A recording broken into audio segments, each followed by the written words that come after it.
Avant de commencer, n'oubliez pas de vous abonner à notre chaîne YouTube en cliquant sur le bouton s'abonner qui se trouve juste en dessous de la vidéo et de cliquer également sur la petite cloche de façon à être mis au courant. Bonsoir et bienvenue pour ce nouveau live sur Facebook. Ce soir, nous allons réaliser une recette facile pour cet été qui sera facile à réaliser, à reproduire. Ça sera un tiramisu aux pêches et également au caramel beurre salé.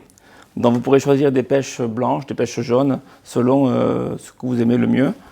Et nous allons commencer tout de suite par le caramel beurre salé, qui est une préparation rapide à faire, mais il faudra qu'elle repose un petit peu de façon à ce qu'elle puisse prendre et s'épaissir un petit peu en refroidissant.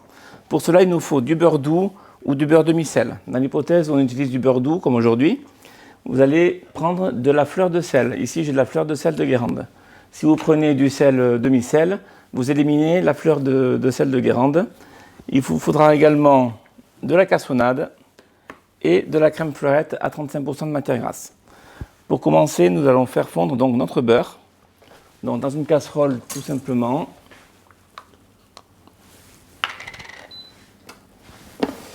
Et pendant que le beurre commence à fondre, on va y rajouter la cassonade. En fait, nous allons faire cuire les deux éléments. La cassonade va caraméliser au bout de quelques instants, quelques minutes. Et à ce moment-là, on va y rajouter la crème, porter le tout à ébullition. Et lorsque le tout aura cuit pendant 2, 3, voire 4 minutes, on va le débarrasser et le laisser refroidir.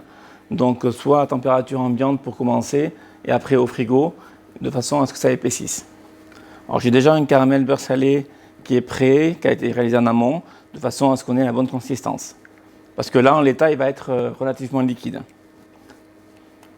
Donc voilà, le beurre commence à fondre. Je peux y rajouter dès maintenant ma cassonade. Et on va mélanger jusqu'à ce que ça forme un caramel. Donc attention, la cassonade est déjà brune à la base. Donc ça ne veut pas dire que la caramélisation a commencé. Ça veut dire simplement que il faudra attendre et bien vérifier que notre caramel soit formé. Qu'on ne se fasse pas, que ça ne nous trompe pas en fait. Voilà, le beurre est en train de chauffer, le sucre va fondre tout doucement et former donc un caramel. Ici, je m'affleure de sel de Guérande que je vais rajouter. Je peux la rajouter dès maintenant. En fait, elle ne va pas fondre vu qu'on est dans une solution grasse. Elle va rester en suspension. Et on retrouvera un petit peu les grains. Tandis que dans une solution liquide avec de l'eau, là le sel aurait fondu, ça donnerait le goût salé, mais on n'aurait plus les grains. Voilà, ça va assez vite. Je suis sur une échelle de 12, je suis à puissance 10. Et la caramélisation ne va pas tarder à démarrer. On remue sans arrêt avec une maryse, c'est important, pour avoir une cuisson homogène.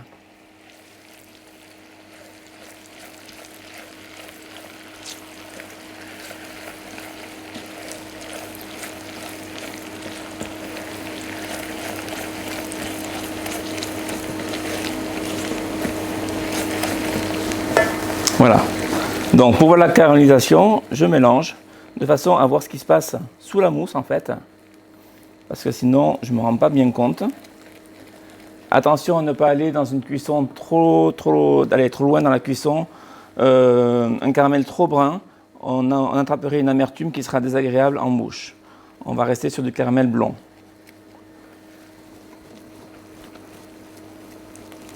Voilà, là il commence à se former.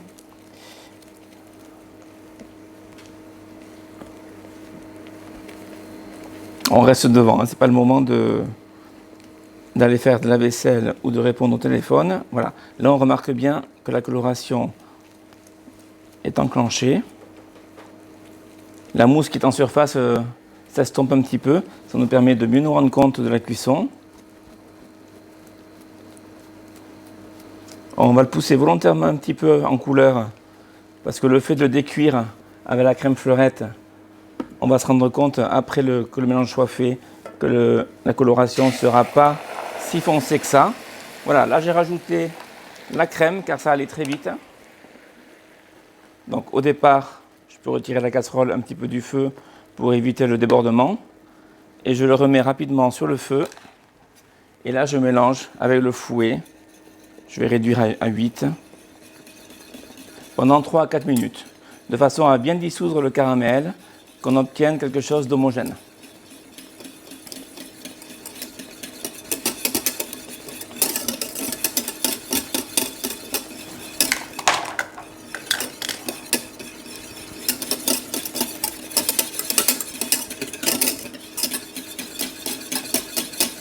Alors vous ferez attention lorsque vous ferez votre caramel à la maison, que lorsque vous versez la crème, versez une crème plutôt tempérée plutôt qu'une crème froide, de façon à éviter qu'il y ait un choc thermique trop important et que la crème se mette donc à bouillir, à éclabousser et à vous brûler. Donc une crème sortie 1 heure avant du frigo fera très bien l'affaire. Et vous voyez, l'ébullition a lieu, ça ne déborde pas, il n'y a pas eu trop d'éclaboussure, surtout pas de brûlure. Et là donc j'obtiens ma sauce. Je vais laisser encore un petit peu bouillir. Alors, la cuisson est importante, en fait on concentre le caramel et plus on va cuire notre caramel à ce stade-là, plus on aura un caramel épais. Alors, on ne veut pas un caramel trop épais ni un caramel trop liquide, on veut être entre les deux. C'est pour ça qu'on maintient une cuisson quand même un petit peu pendant quelques minutes. Alors à côté de moi, j'ai préparé un bac avec une passoire, un tamis en fait, pour pouvoir passer la sauce à travers le tamis dès que celle-ci sera cuite et on la laissera refroidir de deux côtés. Donc j'ai déjà fait une sauce comme je vous le disais juste auparavant. Je vais vous la montrer. Voilà, elle est ici. Donc on a quelque chose d'assez crémeux. On peut s'en rendre compte. Voilà, elle est un peu plus claire peut-être que celle-ci. Je l'ai poussée un peu plus en couleur. Mais voilà, c'est très bien. Et nous servira pour le montage de notre verrine. Particularité ce soir, notre tiramisu est fait en verrine et non pas en entremets. Donc c'est bien pour l'été, ça peut être transporté également sur un pique-nique. C'est une bonne idée.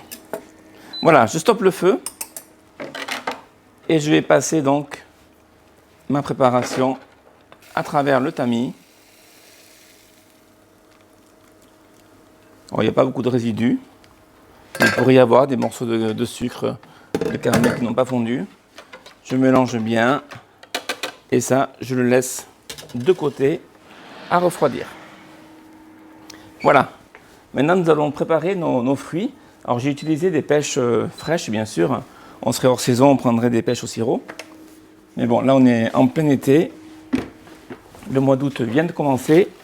Donc, j'ai pris des pêches blanches que j'ai commencé à peler. Je vais peler la dernière devant vous.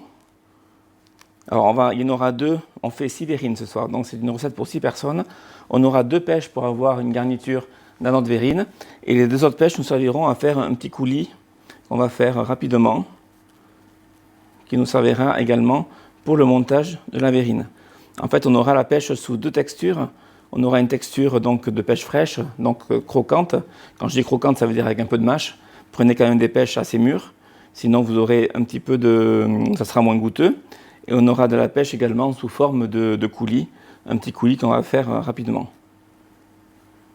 Alors pour peler les pêches, si elles sont mûres, ça se passe assez bien. Si elles sont pas assez mûres, alors déjà prenez des pêches mûres, ça sera meilleur. Mais si elles sont un peu résistantes, vous pouvez les monder, c'est-à-dire les tremper dans de l'eau chaude, de la même façon qu'on pèle des tomates. Vous les plongez pendant 10 secondes dans une eau frémissante, puis vous les refroidissez immédiatement de façon à stopper la cuisson. Il ne restera plus qu'à retirer la peau, elle va se décoller toute seule. Bon, ici j'ai des pêches relativement mûres qui donnent un petit peu de jus, donc j'y arrive très bien comme ceci. Voilà. Donc j'ai 4 pêches, 2 pour la garniture, 2 pour le coulis. Alors on va commencer par lever les segments des pêches.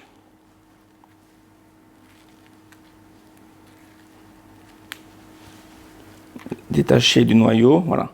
Les pêches sont à maturité, elles sont très bien. Elles se détachent toutes seules du noyau.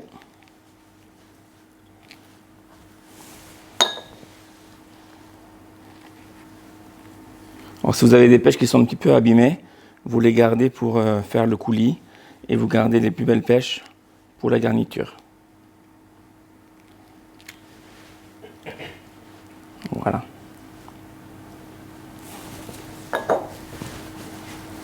Voilà, et tous ces quartiers, on va les tailler en petits cubes.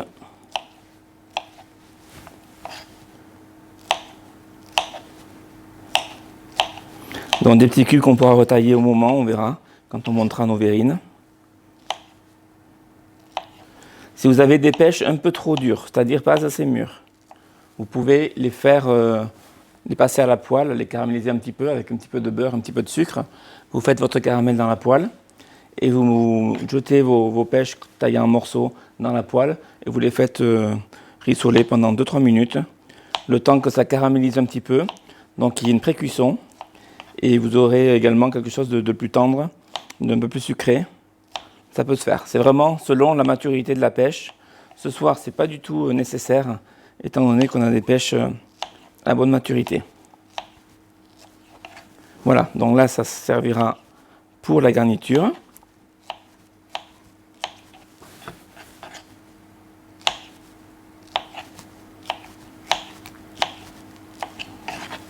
Comme ceci.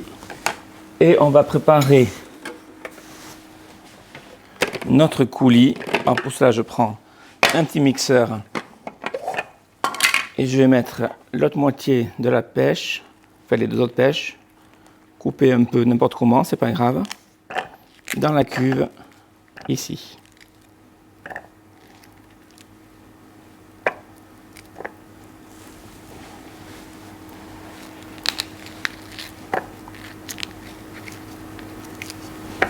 Voilà, ce soir c'est une recette facile. Donc on est en été, on est en vacances, on n'a pas envie de se casser la tête et de passer du temps en cuisine. Donc on fait une recette adaptée à la saison. On a souvent des invités, des amis à la maison. Pas question de perdre du temps en cuisine. Donc les pêches pour la garniture, je les laisse de côté. Je prends mon petit mixeur. Je vais faire mon coulis. Donc pêche fraîche, j'ai un petit peu de sucre. Alors pour les pêches, j'ai deux belles pêches mûres.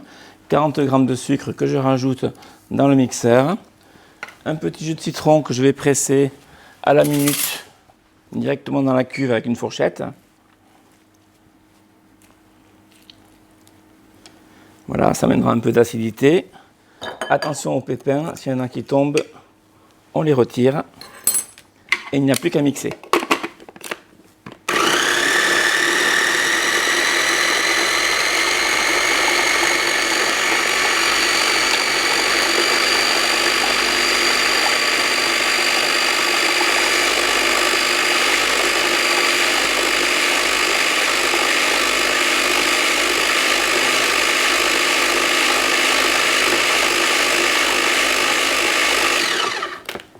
Alors je mixe assez longuement, volontairement, pour que le sucre soit bien dissous dans la purée et également pour avoir une purée bien fine, sans morceaux.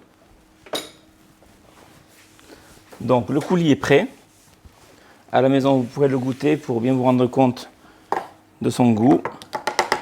Et on va le mettre directement dans une poche à douille. Il sera prêt pour être utilisé.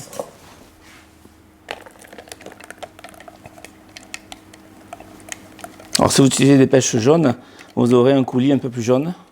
Ça peut être joli aussi, au visuel.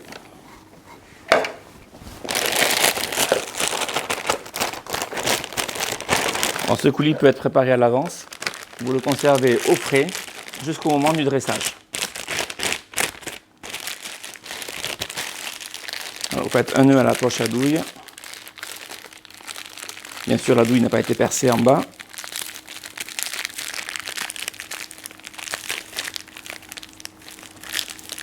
Voilà, comme ceci, et vous conservez ça de côté. Maintenant, nous allons faire donc la crème au mascarpone. Alors pour cela, il nous faut du sucre, un petit peu d'eau et des jaunes d'œufs. Avec ces trois ingrédients, nous allons faire une pâte à bombe. Ce qu'on appelle la pâte à bombe, c'est des œufs montés avec un sucre cuit, jusqu'à ce qu'ils soient entièrement refroidis. Il nous faut également de la gélatine, donc gélatine en feuilles. Pour ce soir, il en faudra 2 grammes Pour les ingrédients, je vous rassure, vous aurez la recette dès ce soir sur le site. Donc ne vous inquiétez pas si je ne vous dis pas tous les ingrédients. Vous la retrouverez très facilement en tapant sur le moteur de recherche tiramisu. Et vous aurez le tiramisu donc aux pêches et au caramel beurre salé. Donc il nous faut une feuille de gélatine et un bol d'eau froide pour amollir cette gélatine. Si vous n'avez pas de gélatine en feuille à la maison, vous pouvez le faire avec de la gélatine en poudre. Alors il faudra la peser tout simplement. Il faudra 2 g de gélatine en poudre et il faudra 6 fois le poids de la gélatine en poudre en eau. Donc on a 2 g, donc il nous faut 6 fois 2, 12 g d'eau. Alors là je vous donne les 2 techniques. Il faudra soit celle-ci, pas les deux. Mais au moins je vous explique comment faire. Et le résultat sera le même. Il nous faut un petit peu de crème fleurette. Donc crème fleurette, c'est de la crème liquide à 35% de matière grasse. Également du mascarpone. Et une seconde crème qui est au frigo, qui est au frais, bien froide, toujours à 35% de matière grasse, crème liquide ou fleurette, qui nous servira pour la finition de notre crème au mascarpone. Pour le montage, il nous faudra des biscuits à la cuillère ou des boudoirs, tout simplement. Boudoirs que vous pourrez faire à la maison si vous en avez l'envie ou si vous voulez les tester. Vous avez la recette sur le site. On a déjà abordé ce sujet dans un précédent live. Sinon, vous les achetez dans le commerce, tout simplement. Une petite casserole, un peu de vanille également pour aromatiser notre crème. Alors, on va commencer tout de suite par la cuisson de notre sucre. Mais avant ça, on va hydrater notre gélatine. Alors ça, c'est à faire en premier, toujours. Je prends ma feuille de gélatine, je la plie en 2 pour la faire entrer dans mon récipient. Je peux même la couper en 2. Et je l'immerge donc dans mon eau froide. C'est important d'avoir de l'eau froide, sinon la feuille de gélatine fondrait et disparaîtrait, on ne la retrouverait plus. Si vous prenez de la gélatine en poudre, vous mettez votre eau d'hydratation, donc 6 fois le poids de la gélatine en poudre. Vous les mélangez les deux, donc 12 g. On remue un petit peu de façon à bien humidifier toute la poudre. Et on laisse de côté s'hydrater. Ça, c'est la première des choses à faire. Seconde chose, nous allons faire notre sucre cuit. Donc, qui dit sucre cuit, c'est sucre cuit à 121 degrés. Cependant, si on arrête la cuisson à 121 degrés, on va avoir un problème. C'est que le sucre continue à évoluer dans le temps, même en retirant la casserole du feu. Donc, quand on va verser le sucre sur les œufs, il ne sera plus à 121, il sera à 123, 124 degrés et ça sera trop élevé. Donc ce qu'on va faire, on va le stopper à 118 degrés. Pour ceux qui ont l'habitude, on peut le faire à l'œil à peu près. Pour ceux qui n'ont pas l'habitude, le thermomètre, c'est votre meilleur ami en cuisine pour vous aider. Alors pour la cuisson du sucre, on va y mettre tout de suite l'eau, toujours l'élément humide en premier, et en second, le sucre en poudre. Voilà, ceci de façon à éviter qu'il y ait une partie de sucre en poudre qui reste sèche. Là, je suis sûr d'avoir tout mon sucre qui est hydraté et je peux démarrer donc ma cuisson. On travaille ce soir sur une toute petite quantité de sucre dont la cuisson va aller très vite. En parallèle, je prépare mon batteur et je vais y mettre mes jaunes d'œufs donc, qui eux aussi sont tempérés pour éviter un trop grand choc thermique. Donc je les ai sortis il y a déjà un petit moment du frigo. Donc les jaunes d'œufs, là j'en ai la valeur de 3. Pendant que ça se met à chauffer, je vais vous donner les proportions. Alors pour la crème au mascarpone, il nous faut 40 g de sucre qui sont dans la casserole avec 20 g d'eau. Il nous faut 3 jaunes d'œufs qui sont ici dans la cuve du batteur. Il me faut de la vanille, je m'en servirai tout à l'heure. Alors soit en gousse, soit en poudre comme ici. La vanille coûte très cher de nos jours, donc préférez la vanille moulue, ça marche très bien. Également la gélatine qui est en train de s'hydrater, alors soit une feuille égale 2 g ou alors 2 g de gélatine en poudre. Vous prenez de l'origine bovine, porcine ou de poisson, ça marche pareil. Et vous n'aurez pas bien sûr le goût du poisson dans l'hypothèse où vous choisissez celle-ci. Et la gélification sera pareille, en prenant bien sûr du 200 Bloom de préférence. Ensuite, il nous faut de la crème fleurette, donc c'est 50 g. Alors mascarpone 170 g, crème fleurette 50 g, crème fouettée 100 g et la vanille donc en poudre.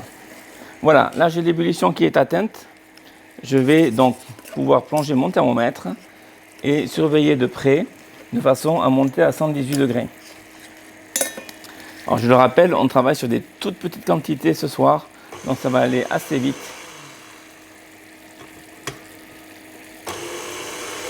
Voilà, je suis déjà à 108, 109.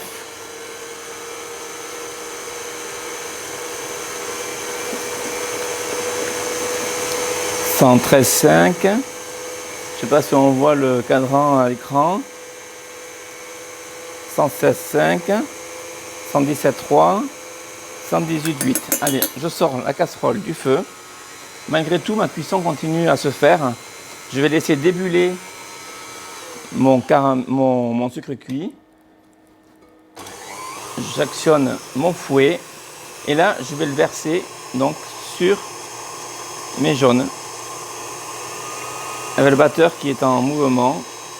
Pas trop lent, pas trop rapide. Et je mets tout mon sucre. Et là, quand j'ai tout incorporé, je vais accélérer et le laisser monter jusqu'à ce soit entièrement refroidi.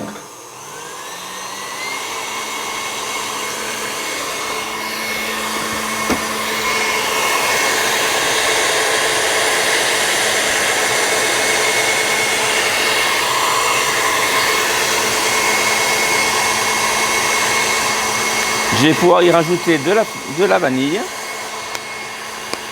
Donc on va faire hop, un petit peu de vanille et on laisse battre jusqu'à refroidissement.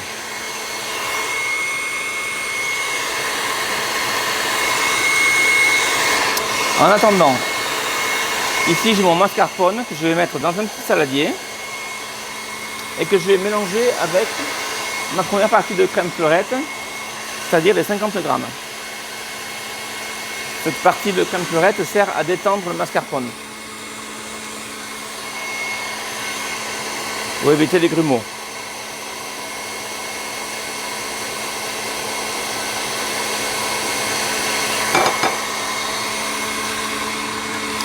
Bon, là je vais mélanger au fouet.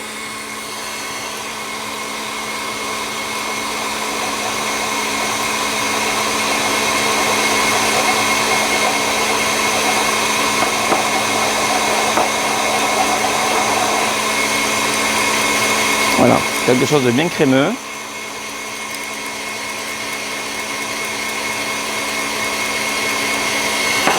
Alors je vais récupérer ma gélatine. Alors je vais prendre une des deux. Donc ici, on peut bien voir qu'on a notre feuille qui est hydratée. Ou alors, on a notre masse de gélatine ici qui est hydratée.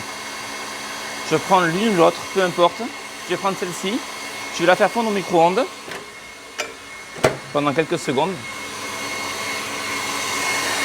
Dans l'hypothèse où vous prenez la feuille, vous mettez les feuilles dans un petit récipient, bien égoutté au micro-ondes. C'est pareil. Et ça va très très vite. On obtient une solution liquide qu'on rajoutera dans l'appareil à bombe.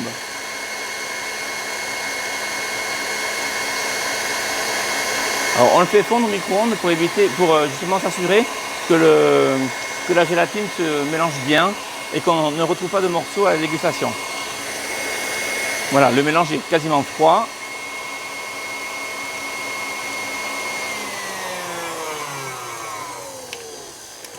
C'est très rapide compte tenu de la quantité que nous avons.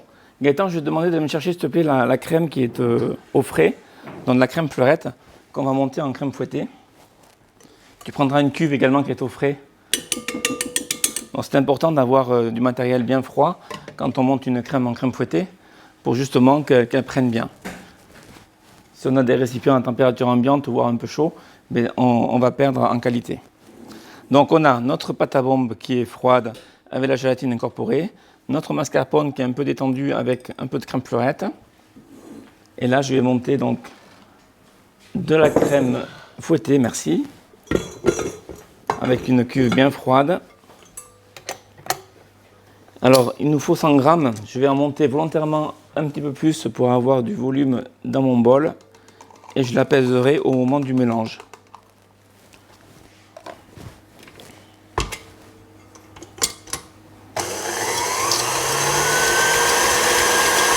Donc crème fouettée, c'est une crème qui n'est pas sucrée.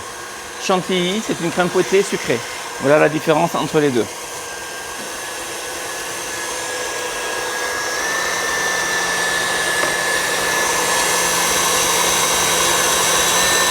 Alors pendant que la crème monte, je vais pouvoir débarrasser mon caramel beurre salé dans la seconde poche à douille. Elle me servira également pour le dressage. On garde un œil sur la crème fouettée.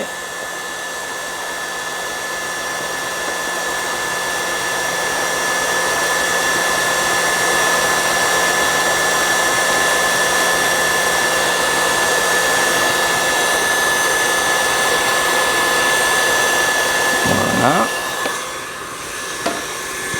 Et je vais pouvoir fermer ma poche comme je l'ai fait pour la purée, le coulis de pêche, avec un joli nœud.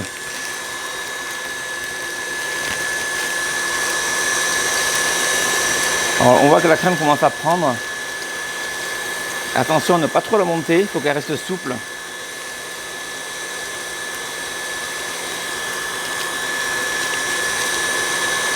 Voilà.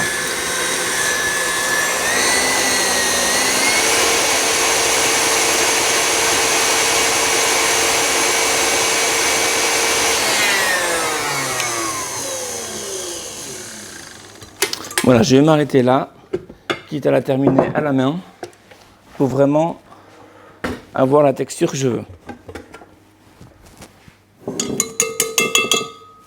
Voilà, elle est souple. Je prends un grand fouet.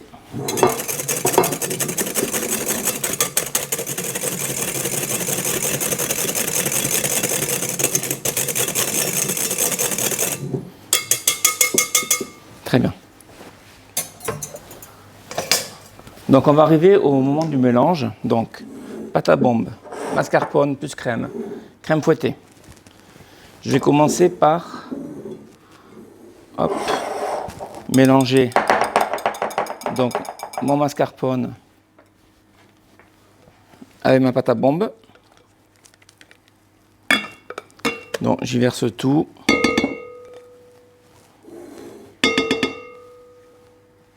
Comme ceci. Je vais faire le mélange doucement avec le fouet.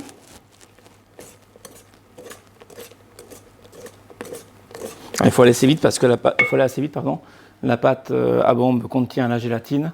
Si ça refroidit trop, elle va bloquer. Donc il ne faut pas traîner.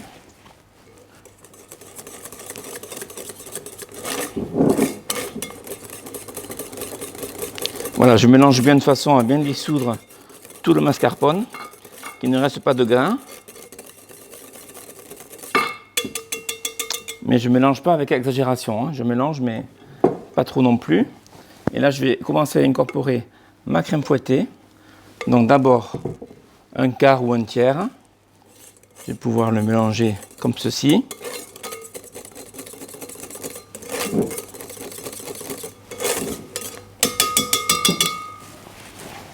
Et on va y rajouter le restant de crème fouettée. Alors, j'avais dit qu'il y en avait un peu trop. Il fallait peser 100 grammes. Je ne l'ai pas fait. Je vais le faire à vue d'œil. Hop. J'avais mis 150 grammes à peu près de crème. Voilà. Je ne mets pas tout volontairement. Et je termine le mélange.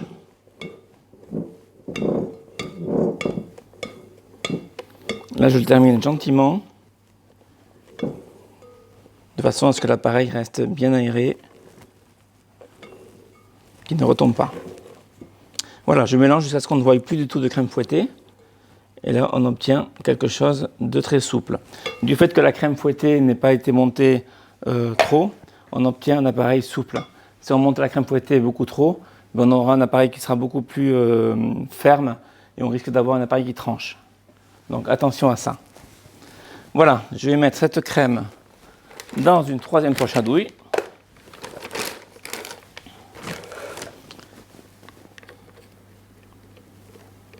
Prête pour le montage. Donc vous voyez, les fruits, on peut les couper à l'avance. Le coulis de pêche, on peut le faire à l'avance. Le caramel beurre salé, on peut le faire à l'avance. Et ensuite, il n'y a plus que la crème à faire. Bon, il faut qu'elle repose un petit peu au frais avant de la servir, mais vous la faites au dernier moment, juste avant de dresser les verrines. Vous faites le montage et vous laissez poser au frais 1 heure ou 2 et ça sera prêt à manger.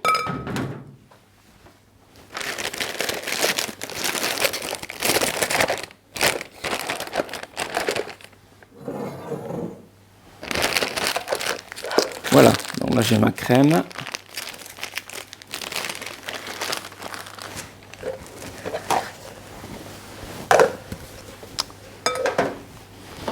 Et mes biscuits à la cuillère que je vais couper avec un petit couteau en 3. Je peux prendre la même planche.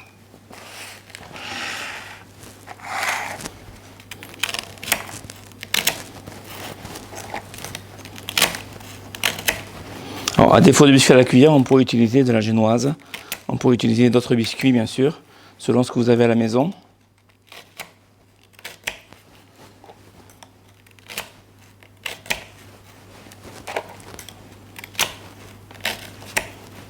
Voilà, j'en coupe encore un. Et voilà.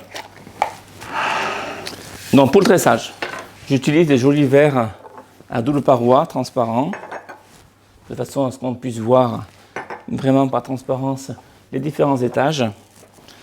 Et là, on a des proportions pour 6 verrines. Alors, on va pouvoir, avec un petit ciseau. Gaëtan, est-ce que tu as un ciseau, s'il te plaît, par là, là, posé sur le plan de travail.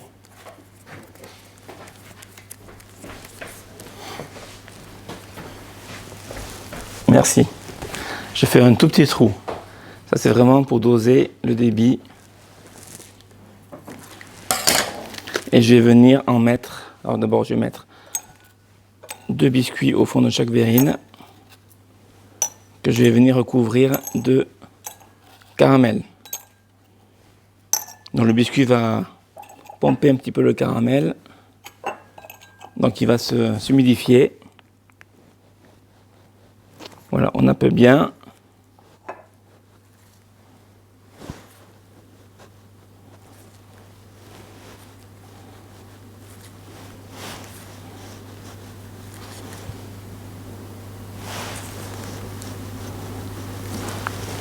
Comme ceci. Ensuite, je vais y mettre quelques fruits. Donc, quelques morceaux de pêche.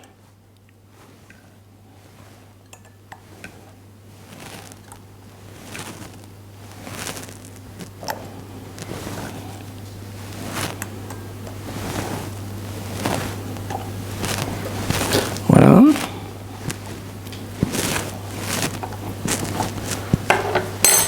Ensuite, je vais mettre un petit peu de coulis. Donc, coulis qu'on a réalisé entièrement avec du fruit frais.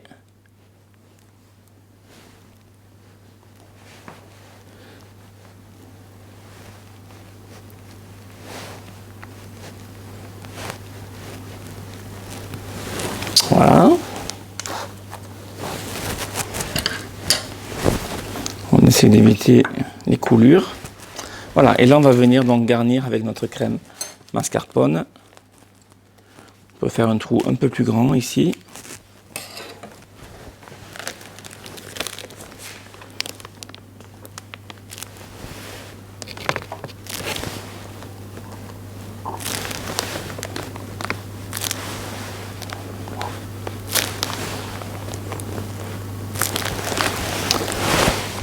Pour y apporter un peu de couleur, on va y mettre maintenant un petit peu de groseille. Donc, de préférence qu'on puisse les voir de l'extérieur, par transparence. Donc, on les met contre la paroi vitrée, enfin la paroi en verre. Voilà.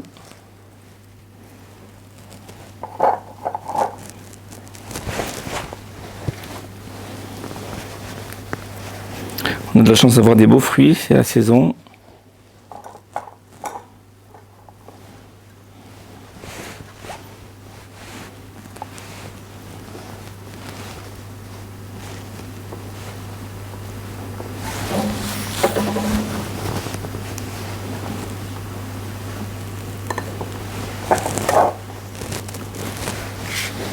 Voilà, on va rajouter donc quelques biscuits.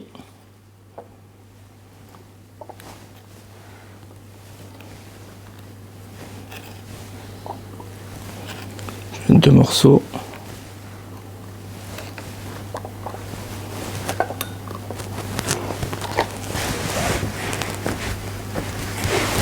Voilà, le couteau.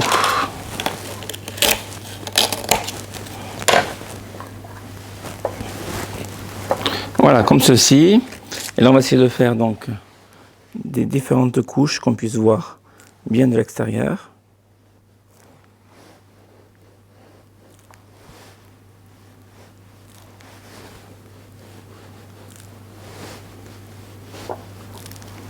Pour qu'il y ait un mélange de saveurs, de textures en dégustant la verrine.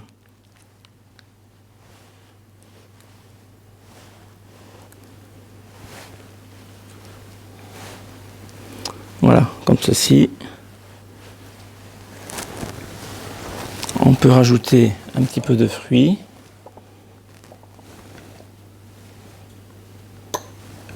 Voilà, et on monte comme ça graduellement jusqu'en haut de la verrine. Donc ça va assez vite, hein.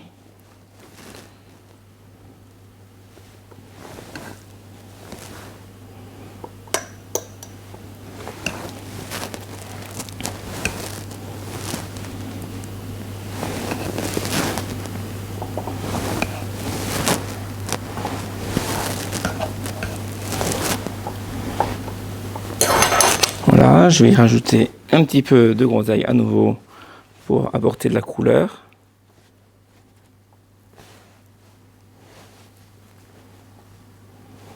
Ça apporte de la couleur, de l'acidité. C'est un bon petit fruit.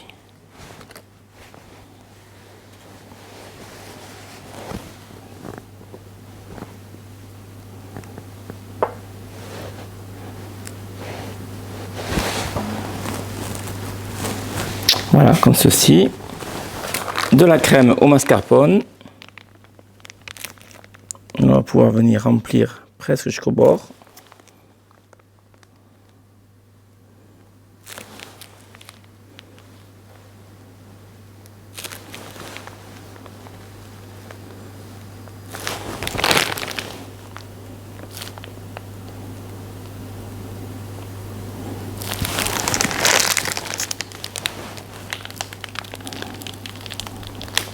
Et voilà, on a la quantité juste pour les 6 verrines.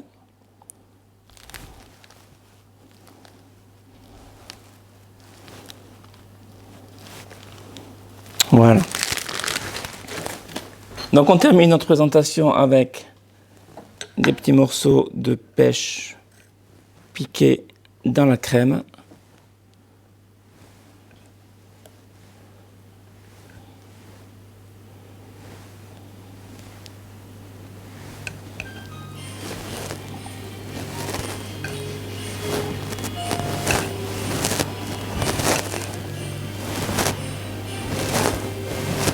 Voilà, comme ceci.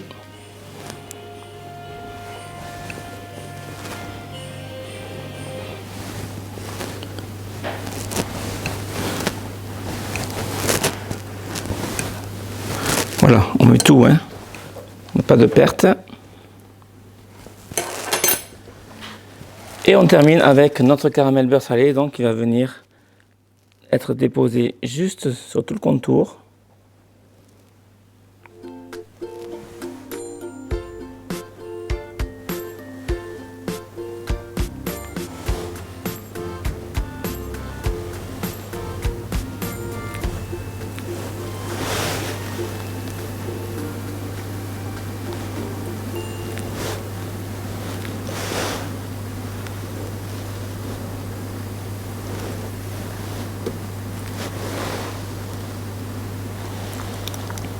Voilà, comme ceci, hop. Et pour finir, une petite baie de groseille. Donc on va la réduire à 4 ou 5 baies. Et on va venir la déposer au milieu.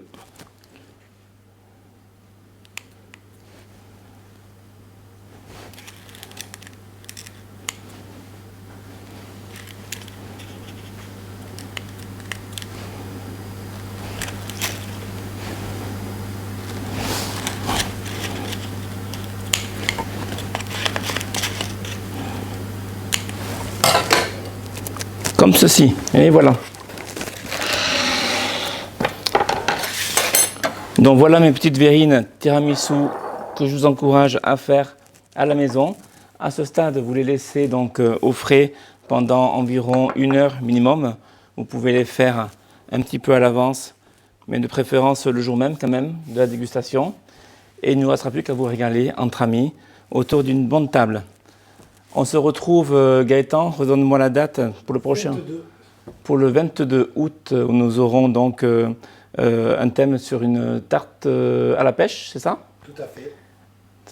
Avant ça, c'est un petit peu de vacances pour nous, enfin pour certains dans l'entreprise. On se retrouve très très vite. Je vous souhaite une bonne soirée et à très bientôt.